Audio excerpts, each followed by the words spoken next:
Hello dear students. Yesterday I discussed with you the definition of principles of management and the differences between principles of management and values and techniques and pure science. Today we'll discuss about the nature of principles of management. Nature is something that defines the characteristics of a particular thing. So, nature of principles of management is similar to the characteristics of principles of management. The first point, universally applicable. Universally applicable also means pervasive, and we studied pervasive means it is applicable to all types of organizations. So, principles of management are applicable to all types of organizations, whether social, economic or political. The extent of applicability may vary. The extent, that is the amount of applicability of the principles of management, may be different in different types of institutions. For example, one of the management principles states that work should be divided among people for optimum utilization of resources, or for people to work in the more efficient manner. Work must be divided and given. One person should not do the entire work, but work must be systematically divided. But the extent of division is not specified. So this is how it is universally applicable. It's applicable for all types of organization, but the extent of division of work is not given in principles of management. The second point is principles of management are general guidelines. Now, what is a guideline? A guideline is something which tells us how to do a particular work.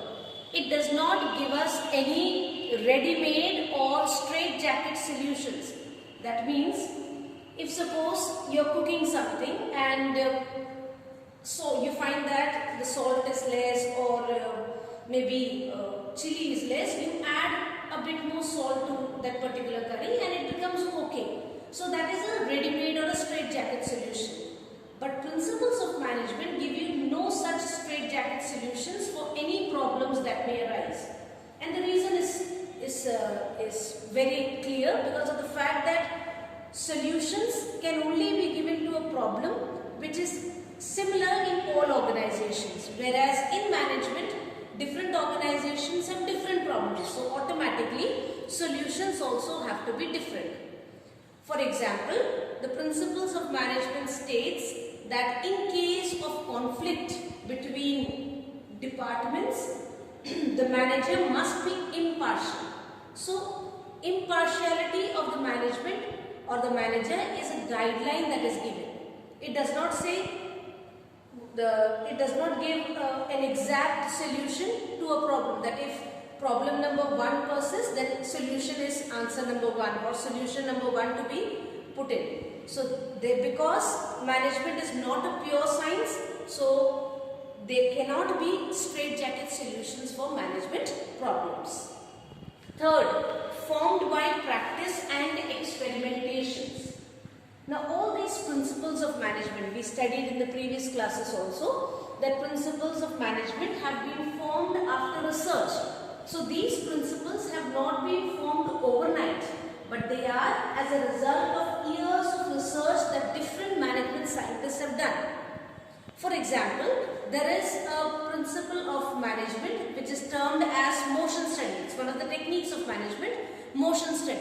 That means the movements that are required for doing a particular work.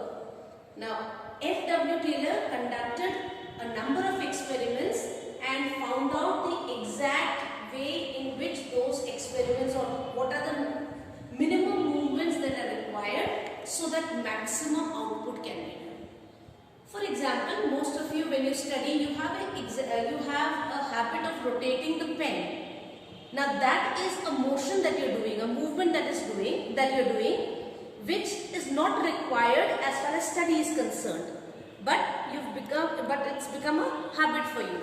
So Taylor believes that unnecessary movement is actually reducing your concentration and reducing the amount of work you would have been otherwise able to do. So these principles have not been formed overnight, but they have been formed as a result of years of practice and experimentation. The next is flexible. Management principles are flexible. That means they are not rigid. Rigid means if A has to be written in this way, then A would be written in that particular way only. So they are flexible and they can be modified by managers.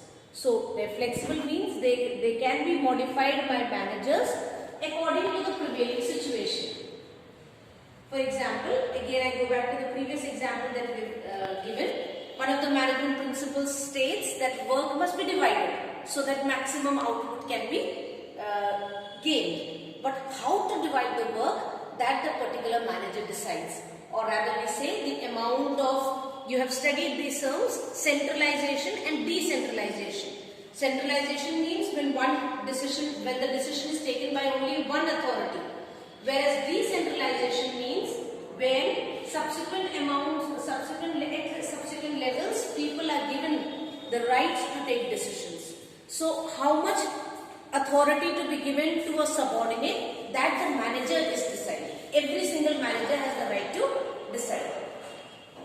The fifth, mainly behavioral. Management principles are related to changing the behavior, attitude and outlook of employees towards doing work. So when we say management principles are behavioral, they are not only related to doing a particular work, but also changing the attitude of people towards doing that particular work. The sixth point, cause and effect relationship. Now, management principles try to establish a relationship between the cause and the effect. That means the cause of a particular problem, how you applied that particular principle and what was the result of it. And when you are able to get a result in one particular situation, the same result can then be used in similar situations. So the result of one situation is not only for one particular thing, but can be used in further in different situations. For example, in schools, if suppose teachers are late to school for coming for any reason, then we have a situation, we have a condition that for 1 or 2 days in a month it is acceptable, but the third day half a day salary is deducted. So when the cause is there, the reason for there, and the effect is if you are late for more than 2 days, then automatically the third day half day salary would be deducted. So it is not applicable to only one teacher, but all teachers in the organization would be having the same the same principle would be applied to all the teachers who are teaching in that particular institution. The seventh, contingent. Now contingent means it is dependent on the prevailing situation. So management principles change according to the changing situations. For example, it is the right of every employee to get good and fair wages. But the payment of good and fair wages depends on the paying capacity of the employee. If suppose you are a new organization, or if suppose the organization is having losses, the employees cannot demand good salary or fair wages according to what all the others are getting. So management principles depend on the prevailing situation. Taking the current situation in mind, for example, if today you decide that no, I want to go out and have food, it's not possible because in this lockdown situation, it's not possible for you to move out of your house, go into a restaurant and have food.